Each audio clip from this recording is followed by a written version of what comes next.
Every day we prepare food by cooking it in our own kitchen.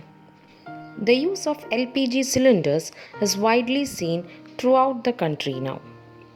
Traditionally, we used to cook food with the help of firewood. Festivals like Diwali are incomplete without bursting crackers. What is the common thing that you notice in these two cases? In these two reactions or processes, heat and light are released.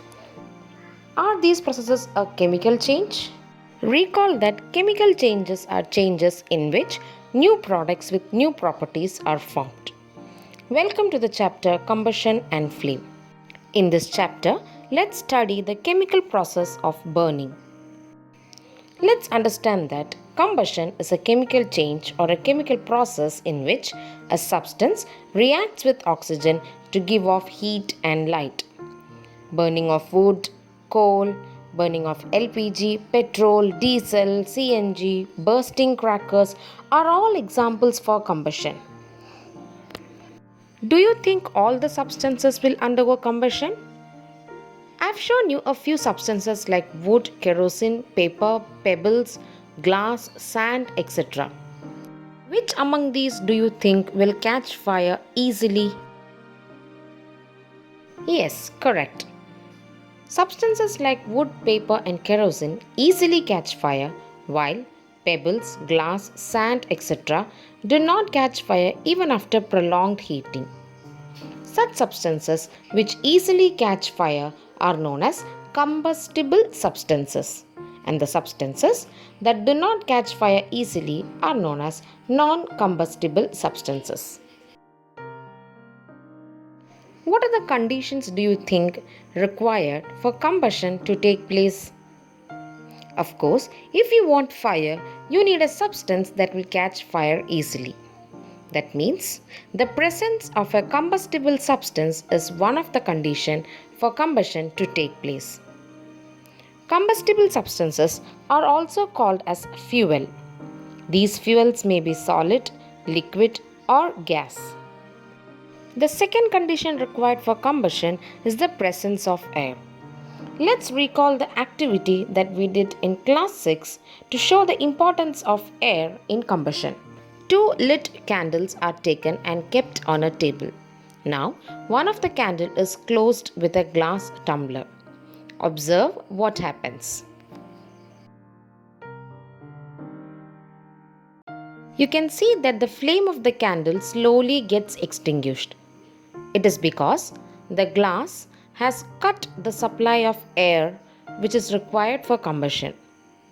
Hence, we can understand that air is needed for combustion.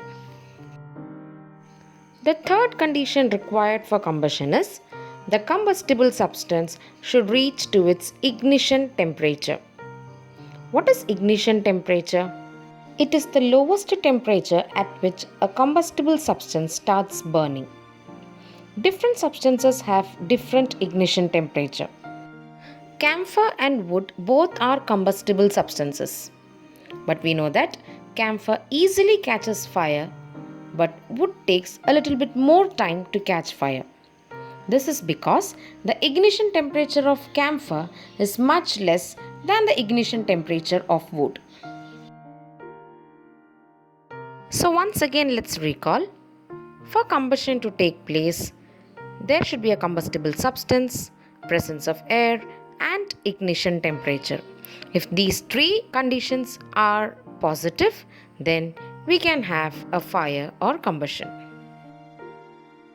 Here are the ignition temperature of certain combustible substances.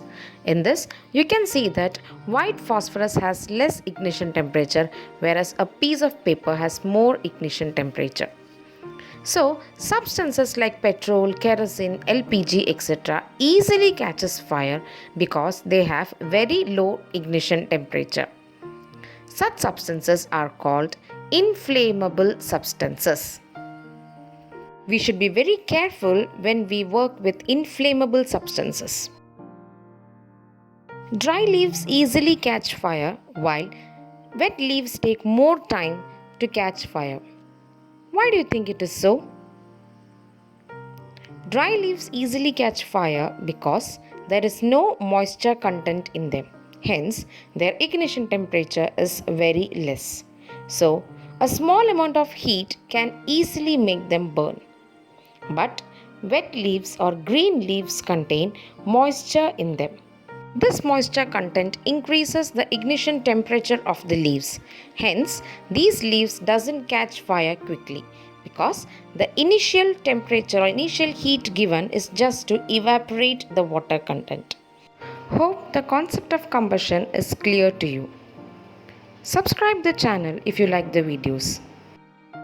Check out for more videos of Class 8 Science in this channel. Thank you.